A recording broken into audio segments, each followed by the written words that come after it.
टेंजर के दूसरे पार्ट जो हमने कल पढ़ा था उसका दूसरा पार्ट रहेगा, जिसको टेंजर का दूसरा पार्ट कह सकते हैं हम। वह टॉपिक रहेगा हमारे पास लीनियर ट्रांसफॉर्मेशन। लीनियर ट्रांसफॉर्मेशन मतलब रह जाएगा हमारे पास रैखिक रूपांतरण। रैखिक रूप से हमारे पास जो स्थिति रहेगी उसमें हम कार्टेशियन कोऑर्डिनेट काम में ले सकते हैं।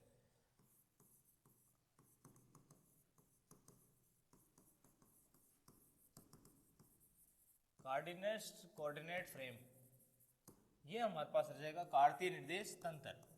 कार्तीय निर्देश तंत्र, कार्तीय निर्देश तंत्र के अंदर हम दो स्थिति काम में ले सकते हैं। जैसे कार्तीय निर्देश तंत्र में हम दो स्थिति लिखते हैं, एक कार्तीय निर्देश तंत्र है S, एक दूसरा कार्तीय निर्देश तंत्र है S डैश। यदि इस कार्तीय निर्देश तंत्र में अक्षांश है x, y, z, तो उसको हम रैखिक रूपांतरण फ्रेम में किस प्रकार डिनोटेड करेंगे वो देखो कुछ इस प्रकार वाले में। जैसे x, y, z, यह निर्देश तंत्र है हमारे पास x, y, z। यदि इसको हम फ्रेम या टेंजर के रूप में लिखते हैं तो वो लिखा जाएगा जैसे 1, इस वाले में x2, इसे लिखा जाएगा x3।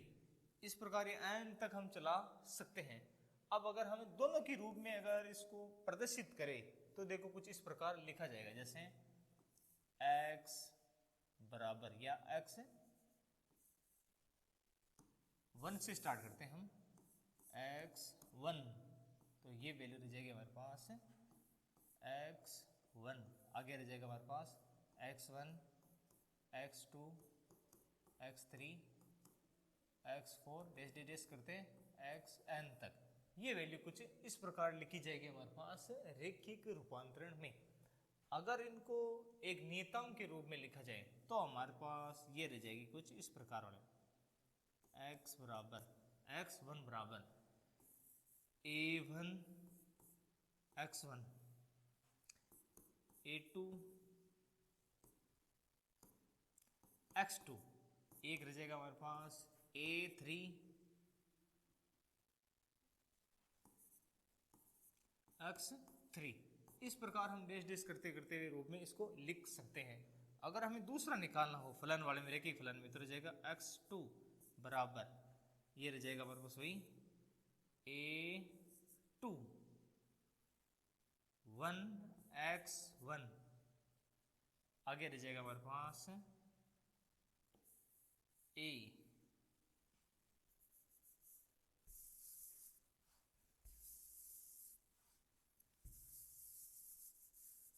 इसको हम लिख सकते हैं जैसे a1, ये वाली फॉर्म रह जाएगा 1x1, ये रह जाएगा a2 x2, और ये रह जाएगा a3 x3। इनके साथ में गुणांक रूप में कुछ इस प्रकार ये रहते जाएंगे या चलते जाएंगे। अगर इनको गुणांक वाले में x3 वाला बनाते हैं x3, तो ये रह जाएंगे हमारे पास a1 x1, a2 x2, ये रह जाएगा a3 और x3। इनको अगर मैट्रिक्स फॉर्म में या गुणांक मैट्रिक्स कह सकते हैं हमारे पास, अवयव के रूप में अगर इसको प्रदर्शित किया जाए तो अवयव के रूप में इसको अगर प्रदर्शित करेंगे तो 1, 2 वाली जो स्थिति है उनको हम चेंज भी कर सकते हैं। जैसे यहाँ पे जो स्थिति रह जाएगी x1 वाले में x-1, इसको लिख सकते हैं a11, ये रह जाएगा x1 प्लस a21 x2, ये रह जाएगा a3 1x3, ये रह जाएगा हमारे पास x2 वाले में, ये रह जाएगा a22 x1, a1 वाले में रहेगा, ये 1 में, ये 2 में, ये 2 में, ये x2 में, ये रह जाएगा a3 x3, और x3 वाली स्थिति लिखते हैं तो वह रह जाएगा a13 x1 plus A2 3x2 A3 3x3, यानी कि हमारे पास जो घातांक वाली जो स्थिति बनेगी हमारे पास वह केवल 1 2 3 वाले में ये बदलेगा। जैसे ये वाले में, ये वाले में, ये वाले में, यहाँ पे 1 1 1 चलेंगे, तो यहाँ वाले में 2 2 2 2 वाले में यहाँ तक 2 चलेंगे, ये स्थिति है 2 तक चलेंगे। ये 3 3 3, ये स्थिति इस प्रकार चलती जाएगी। अगर इनको हम मैट्रिक्स फॉर्म में लिखते हैं, या कह सकते हो मैट्रिक्स फॉर्म में अगर लिखा जाए तो ये वैल्यू देगा जैसे x1 x2 x3। Matrix form में इनको कुछ इस प्रकार लिखा जाएगा। देखो कैसे, इनमें हम क्या करते हैं कि जो अक्षांश है उनको बाहर निकाल देते हैं, क्योंकि तीनों में सेम है, सिर्फ चर मान है जिसको एक या नियतांक के रूप में लिखते हैं वो है हम अंदर की ओर लिखते हैं।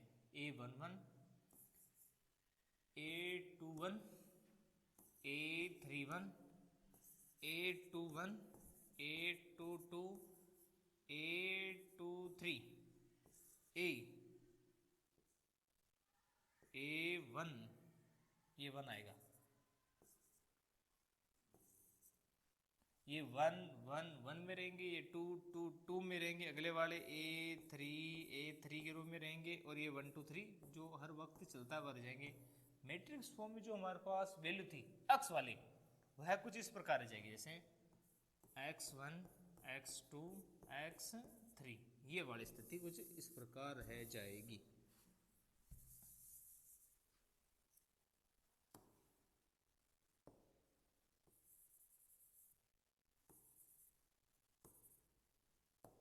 तो हमारे पास रह जाएगी x3।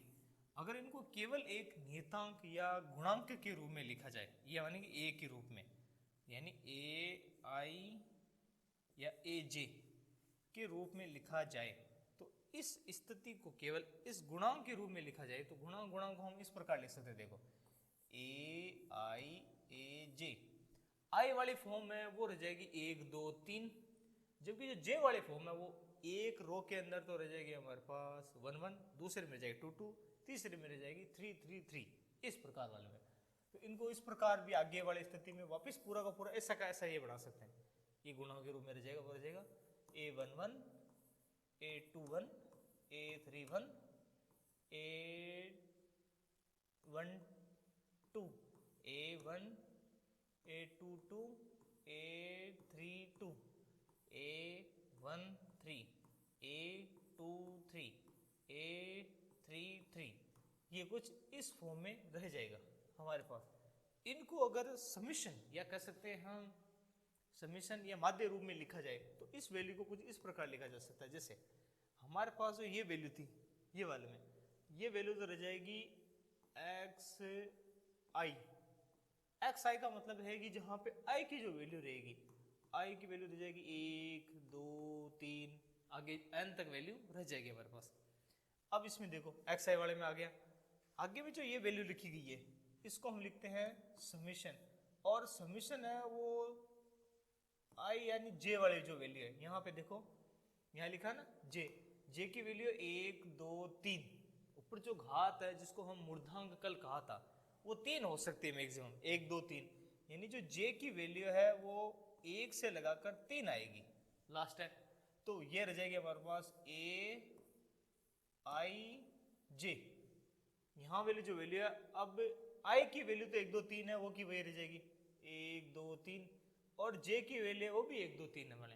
लेकिन जो हमारे पास i वाली जो वैल्यू है वो है 1 2 3 से आगे और भी हो सकती है, लेकिन j की वैल्यू मैट्रिक्स फॉर्म में 1 2 3 ही रहेगी फिलहाल, क्योंकि 3 गुणा 3 की है। और लास्ट में हमारे पास लिखा है x वाले में, तो इसको लिख सकते हैं x, और 1 2 3 वाले में ऊपर वाले घात में रह जाएगा तो ये रह जाएगा j वाले में, वही j का मान वही 1 2 3।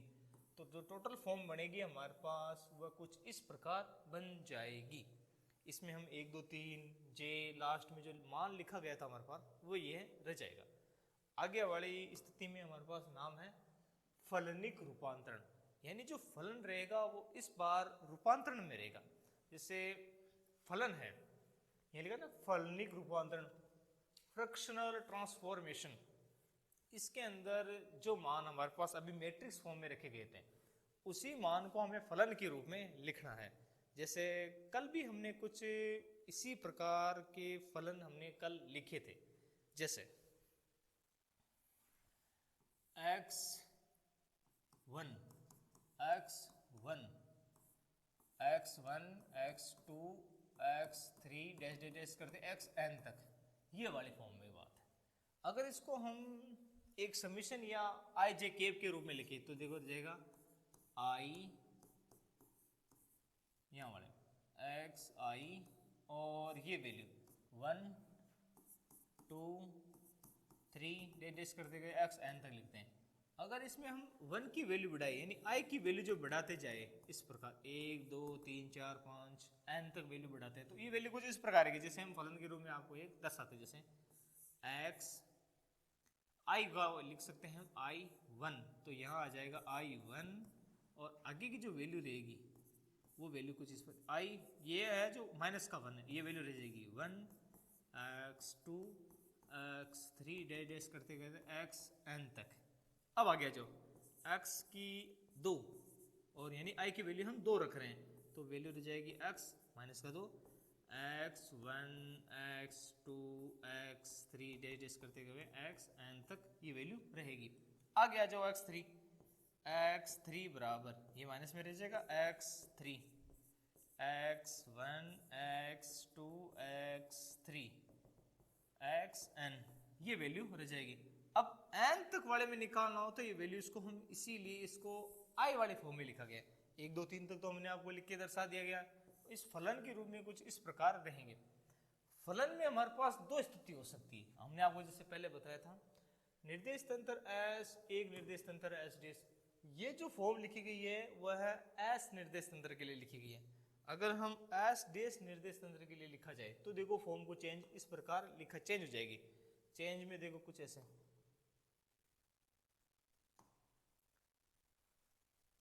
देखो चेंज कैसे कि ये हो जाएगी जैसे एक्स आई एक्स आई x1 x2 x3 dash dash करते हुए xn तक रह जाएगी। ये जो वैल्यू रहेगी वह n तक रहेगी, xn तक ये वैल्यू रह जाएगी। देखो अगर इसको वैल्यू में हम i की बराबर वैल्यू बढ़ाते जाए 1 2 3 बड़े में तो देखो वैल्यू रह जाएगी x1 कोष्टक x minus 1 x minus 2 x minus का 3 डैश डैश करते हुए xn तक ये वैल्यू रहेगी। दूसरे में निकालते हैं x1 नहीं आएगा, अब केवल 2 आएगा, x2 फिर आ जाएगा x1 x2 x3 xn तक लिखा जा सकता है। इसके बाद में अगर जैसे ये 3 वाला भी लिख सकते हो आप, 3 वाले में तो अगर इसको हम एक समीशन या घात के रूप में बनाएं तो ये वैल्यू रह जाएगी जैसे x i और ये रह जाएगा x माइनस i, ये वाली वैल्यू कुछ इस प्रकार बढ़ जाएगी। तो हम फलनिक रूप में कुछ देखो, एक तो ये तरीका ये रह जाएगा, एक तरीका हमारे पास एक तरीका और वाला देखो ये था, इनको तो सेम बनाना ही बनाना है।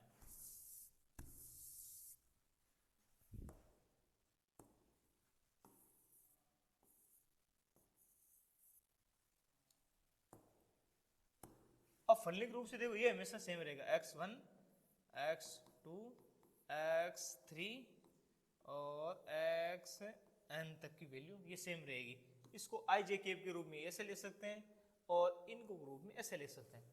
अब अगर एस डेस निर्देश तंत्र की बात आएगी या एस निर्देश तंत्र आएगी तो एस डेस निर्देश तंत्र वाली स्थिति है उसको इस प्रकार लिखा जाएगा और एस निर्देश तंत्र वाली स्थिति को इस प्रकार लिखा जाएगा। इस प्रकार फलनिक रूपांतरण है जो दो स्थितियों में हमारे पास दर्शाएंगे हम, एक ये वाली स्थिति रह जाएगी और ये एक स्थिति ये रह जाएगी। ये हमारे पास दो फलनिक मान है। अब हमारे पास एक नया टॉपिक है, इसी का ये एक पार्ट कर सकते हैं, प्रतिचर व सहचर। इनसे पढ़ने से पहले प्रतिचर और सहचर पढ़ने से पहले एक टॉपिक हमारे पास जिसको बोलते हैं निश्चर। निश्चर को आप अदिश भी कह सकते हो। अदिश वाले या निश्चर वाली स्थिति में ये हमारे पास कोई एक फलन है फाई, उसको दो तरीके से लिखा जा सकता है, फाई एक्स आई। एक लिख सकते हैं फाई बार एक्स बार, और लिख सकते हैं एक्स माइनस का आई। ये दोनों स्थिति हो सकती है। इसको हम लिख सकते हैं अदिश भी कह सकते हैं। निश्चर जो है, निश्चर को आप कोवेरिएंट कह सकते हो या कह सकते हो अदिश। ये जो वैल्यू है यानी फाई एक, हमने को एक फलन लिया है, फाई एक फलन लिया है जिसकी वैल्यू जीरो होने पर, जिसकी वैल्यू जीरो होने पर इसे जीरो कोटि का या शून्य कोटि का, शून्य कोटि कहा जाता है। इसकी वैल्यू जीरो होने पर इसको कह सकते हैं शून्य कोटि। ये वाले, ये दोनों तरीके से हो सकता है, एस निर्देश तंत्र के लिए और एस डैश निर्देश तंत्र के लिए। दोनों ही स्थिति में फाई और फाई डैश है वो आपस में बराबर होंगे। इसमें जो आई की वैल्यू जो हमने लिखी है अक्स की ये वाले में, यहाँ पर जो वैल्यू है वो एन तक चलेगी ये वाले में, और एन की वैल्यू आएगी जीरो। एक्स की जैसे ऊपर में जो हम मूर्धांक लिखते हैं वह वैल्यू है एन तक वाले में, और एन की वैल्यू ही यहाँ पर जीरो होती है, इसीलिए उसकी वैल्यू की मान क्या हो जाएगा एक। किसी भी घात का मान जीरो होता है तो ये वैल्यू जीरो वाली अवस्था में रह जाएगी। इसी स्थिति को आप ये भी कर सकते हो शून्य कोटि। ये हमारे पास था निश्चर। हमारे पास दो टॉपिक आएंगे, एक तो रह जाएगा हमारे पास प्रतिचर, एक रह जाएगा हमारे पास सहचर। प्रतिचर और सहचर में देखो एक बार स्थिति रह जाएगी ऐसे। पहला है प्रतिचर। प्रतिचर में जैसे एक कोई राशि है a1 -1, एक उसको फलन में लिखते हैं डेल एक्स, ये वाले में ये रह जाएगा हमारे पास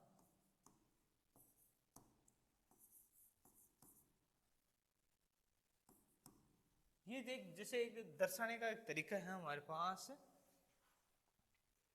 a-1 equals to del X minus I del X I D X I. जो डी एक्स आई है इसकी जगह आप एक वैल्यू और लिख सकते हो,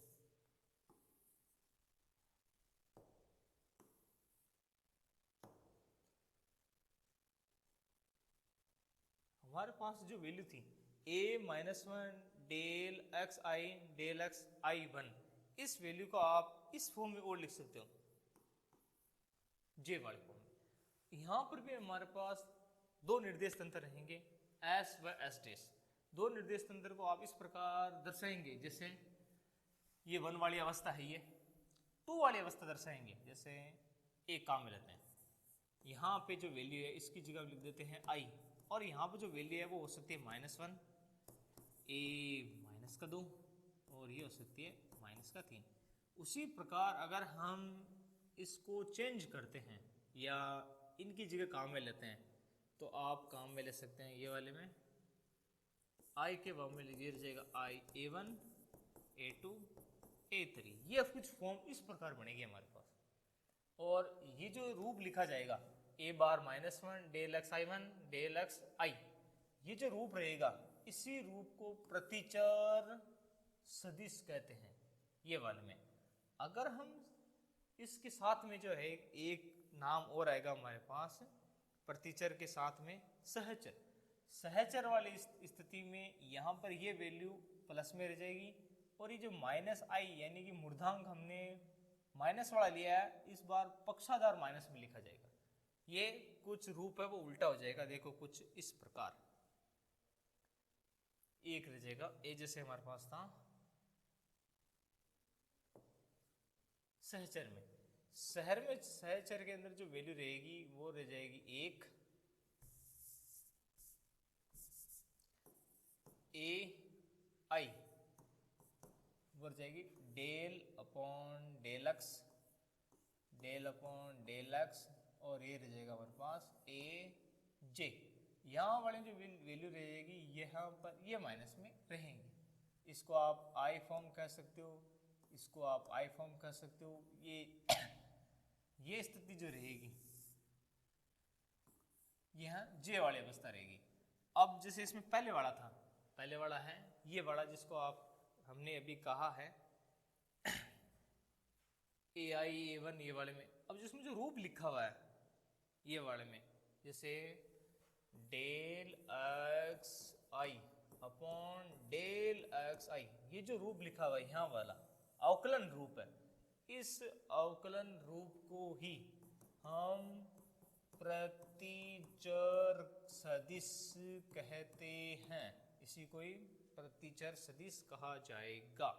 हमारे पास ये वैल्यू रहेंगे और यहाँ पर ए जो है ए या ए जे है, इन ए को कहा जाएगा घटक। ये वाले में ये रह जाएगा प्रतिचर सदिश और इसको कहेंगे घटक। अब अगले वाला जैसे हमारे पास है सहचर वाले में, सहचर वाले में यहाँ पे ए ये वाली स्थिति है। अब इसको हम एस निर्देश तंत्र के लिए लिख सकते हैं, तो 1 2 3 ये वैल्यू आती रहेगी। अगर इसमें जो लिखा गया है del upon del X I del upon del X minus का आई, ये वाली जो ये रूप है इसको कहा जाएगा सहचर सदिश। सहचर सदिश ये स्थिति हमारे पास रह जाएंगे। और जो ए यहाँ पे लिखा गया है ए जे या ए आई, यहाँ वाले में एक माइनस का एक प्लस का, इसको कहा जाएगा घटक। यानी कि हमारे पास टेंजर को प्रदर्शित करने के लिए जो हमने राशियां काम में ली गई है, जैसे निश्चर, प्रतिचर या सहचर सदिश राशियों वाले में, इन दोनों में हमारे पास जो तरीका रहेगा वह तरीका रहेगा ये वाले में। इसको आप इसी रूप में ही प्रदर्शित कर सकते हैं या किया जाता है। आगे कुछ टॉपिक वाले में आगे की और जानकारियां हमारे पास आती रहेगी। इनमें दोनों के रूप में अगर एक अलग रूप दर्शाया जाए इन दोनों के साथ में, कि एक में जैसे यहाँ माइनस आया था, प्रतिचर के अंदर ऊपर वाले में माइनस आया था, अब इनको सहचर या सहवर्ती कहा जाए। सहचर या कह सकते हैं सहवर्ती। सहवर्ती में एक स्थिति और हो सकती है दोनों ही रूप में, ए आई एक्स आई एक्स माइनस आई ए जे। यहाँ पर दोनों स्थितियों में अगर ये प्लस लिखा जाए तो इसको सहवर्ती भी कह सकते हैं दोनों वाली स्थिति में। यहाँ पर जो ये रूप लिखा गया है del X I del X minus का आई, इसी को टेंजर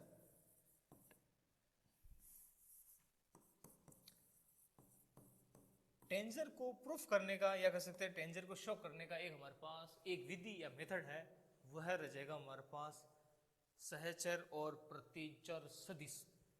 अगले कुछ पार्ट में हम द्वितीय कोटि के प्रतिश पढ़ेंगे। ये जो था हमारे पास रेखिक रूप से था, रेखिक वाले में हमारे पास लगभग में आप देखना कि इसमें घात एक ही थी। अगले वाले में हमारे पास घातांक, मूर्धांक, इनके मान भी बढ़ेंगे। तो अगला वाला टॉपिक जो रहेगा वो द्वितीय कोटि का रहेगा। द्वितीय कोटि ये था हमारे पास रेखिक रूपांतरण, जिसके अंदर प्रतिचर, सहचर और फलनिक के रूप हमारे पास आए थे। आज के लिए इतना ही, धन्यवाद।